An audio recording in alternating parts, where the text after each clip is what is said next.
नमस्कार दोस्तों, बहुत बहुत स्वागत है आप सभी का हमारे यूट्यूब चैनल पे। तो दोस्तों, बहुत सारे सब्सक्राइबर्स और मेरे बहुत सारे दोस्तों ने एक क्वेरी की थी कि भैया एक बार आप पेपर एनालिसिस कैसे करते थे, पेपर के बाद उसका एक वीडियो डालिए। तो आज मैं उसी विषय पे वीडियो लाया हूँ। तो दोस्तों, क्या होता है कि हम सब पेपर तो अटैम्प्ट अच्छे से कर लेते हैं, एकदम बढ़िया स्कोर आ जाता है, लेकिन हम कई बच्चे क्या होते हैं उसको एनालिसिस नहीं करते हैं।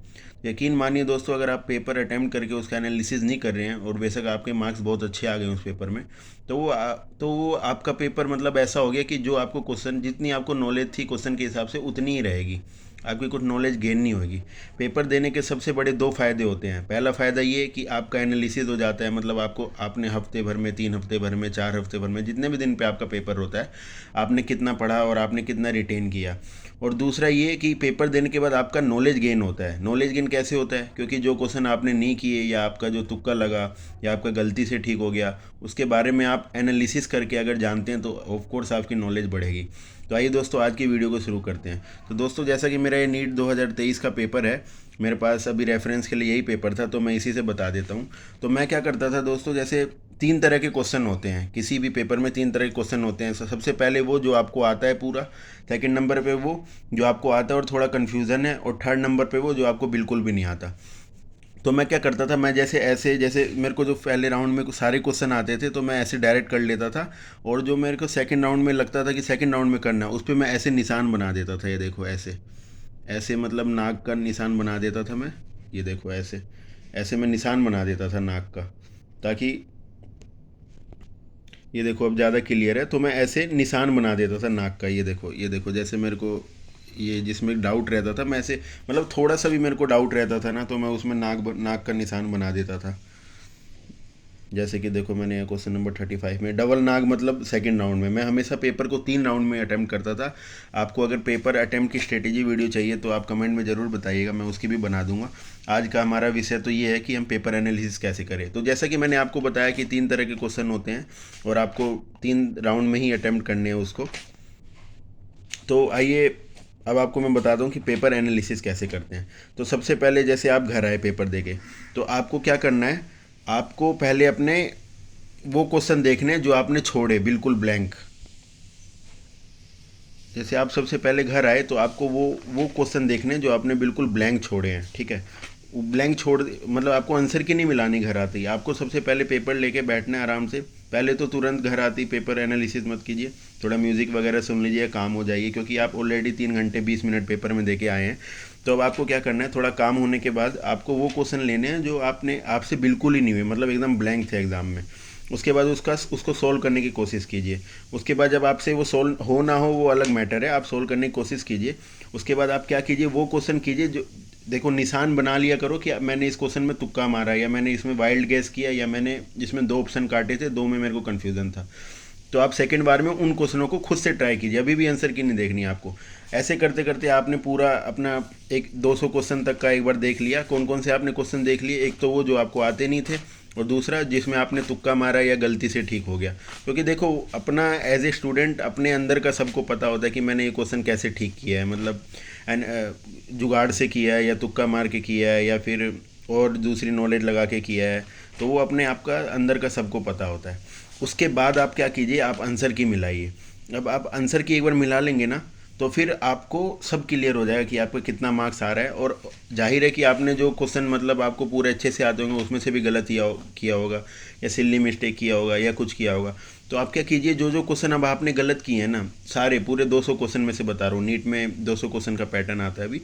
200 क्वेश्चन में से आपने जितने भी गलत किए ना, उसको बारी बारी अब देखिए। मतलब पहले तो आपने वो वाले कर ही लिए थे जो आपको नहीं आ रहे थे और आपने जो तुक्का मारा था, लेकिन उसमें से भी बहुत क्वेश्चन नहीं हुए होंगे। तो आप अब क्या कीजिए, थर्ड राउंड में भी आंसर की देखने के बाद आप क्या कीजिए, जो क्वेश्चन आपके गलत हुए हैं ना, उसमें जाइए और आप उसमें कोशिश कीजिए ढूंढने की कि आपने क्या गलती की है। तो एक राउंड इसका हो जाएगा। और यकीन मानिए दोस्तों, इसमें ज़्यादा समय नहीं लगेगा, 25 30 30 मिनट ऐसे मान लीजिए। 30 मिनट पहले राउंड में, 30 मिनट दूसरे राउंड में, और फिर इसमें जो आपकी गलती हुई उसमें 15 20 मिनट लगेंगे। तो आपने अपनी गलती सारी देख ली, फिर उसको एक बार सॉल्व कीजिए। मतलब अगर नहीं हो पा रहा है सॉल्व तो कोई बात नहीं। उसके बाद आप क्या कीजिए, उन गलतियों का जो आपका हुआ है एक साइड में रफ कॉपी लीजिए। रफ कॉपी क्या, एक ऐसी कॉपी बना लीजिए जो आपके मिस्टेक कॉपी हो। उसमें आप मिस्टेक मतलब ड्यू टू सिल्ली मिस्टेक या due to lack of knowledge ऐसे लिख के एक कॉलम बना के, मतलब छोटा सा, उसके साइड में लिख दीजिए आप कि मेरे को इसमें नॉलेज नहीं थी, तो मेरे को इसका टॉपिक का नाम लिख दीजिए। जैसे टॉपिक, जैसे मान लीजिए कि कैपेसिटर से कोई क्वेश्चन गलत हुआ, जैसे एक कैपेसिटर में नीट में आया हुआ था, इजी क्वेश्चन था। जैसे मान लीजिए कैपेसिटर से आपका क्वेश्चन गलत हुआ, तो आप लिख लीजिए कि टॉपिक नंबर कैपेसिटर, और ये पैरेलल की सीरीज कनेक्शन में दिक्कत होती है, या फिर चार्ज बांटने में या वोल्टेज बांटने में दिक्कत होती है, ऐसे लिख लीजिए आप। ऐसे करते करते आप पूरा अपना पेपर का एनालिसिस कीजिए एकदम डिटेल में। आपको एक एक, मतलब ये क्या, शुरू में तो आपके देखिए माइनर पेपर होते हैं, माइनर मतलब टॉपिक वाइज होते हैं। किसी भी इंस्टीट्यूट में या अगर आप खुद से भी तैयारी कर रहे हैं तो उसमें टॉपिक वाइज पेपर होते हैं। तो टॉपिक वाइज में अगर आपको अपनी गलती पता चल रही है और आप साइड में टॉपिक लिखते जाइएगा, तो आपका ध्यान उस पर ज़्यादा जाएगा अगली बार के लिए। और जब अगली बार मान लीजिए कि बैक पोर्शन आ रहा है, तो आप डायरेक्ट अपनी मिस्टेक कॉपी उठाइए और इनको देख लीजिए एक बार। देखो दोस्तों, करना तो आपको ही पड़ेगा, ठीक है। अगर आप मिस्टेक कॉपी नहीं बनाएंगे और अगर ऐसे ही रैंडम एनालिसिस करेंगे, तो थोड़े दिनों बाद ये पेपर क्या, ये तो जैसे मेरा नीट का पेपर था, इसलिए मैंने अब तक थोड़ा संभाल के रखा हुआ है, फिर भी इसकी हालत देखो कैसी हो गई, ये देखो। और आपका तो कोचिंग का पेपर ऐसे ही आप आके फेंक देते हो उसको। तो मैं यही बोलूँगा आपको कि आप क्या कीजिए, मिस्टेक कॉपी बनाइए, सबसे ज़्यादा ज़रूरी वही है। मिस्टेक कॉपी बनाइए, और पेपर को 3 राउंड में मैंने बता ही दिया कैसे एनालिसिस करना है, फिर से एक बार बता देता हूँ। सबसे पहले बिना आंसर की मिलाए घर आके काम होने के बाद वो क्वेश्चन कीजिए जो आपने बिल्कुल छोड़े थे। सेकंड में वो कीजिए जो आपने तुक्का मारा था। और थर्ड में फिर आंसर की मिलाने के बाद वो करिए जो आपसे गलत हुए हैं, मतलब जो आपके आते हुए भी गलत हुए हैं। तो इन 3 राउंड में अगर आप क्वेश्चन सॉल्व करेंगे ना, मतलब क्वेश्चन सॉल्व करना बहुत ज़रूरी है। ऐसा नहीं कि हमने डायरेक्ट आंसर देख लिया, उससे कोई खास फ़ायदा नहीं होगा। क्योंकि अगर आप क्वेश्चन सॉल्व करेंगे ना, तो उससे आपके ब्रेन में साइनेप्स बनेगा। और ये मैं एज ए पर्सनल एक्सपीरियंस बता रहा हूँ। मैंने भी अपने शुरू के ड्रॉप्स में क्या करता था, मैं बस पेपर आता था, आंसर की मैच कर ली और उसके सॉल्यूशन देख लिए या टीचर से पूछ लिया और छोड़ दिया। तो यकीन मानिए, और कोई नोटबुक कॉपी, कोई मिस्टेक कॉपी कुछ नहीं मैंने मेंटेन की थी। तो यकीन मानिए दोस्तों, वो व्यर्थ है बिल्कुल, उसका कोई अर्थ नहीं है। मतलब आपने पेपर दिया ना दिया, वो बराबर ही हो जाएगा। पेपर होता ही इसलिए कि आपकी मिस्टेक को बताए और आपकी नॉलेज को चेक करे।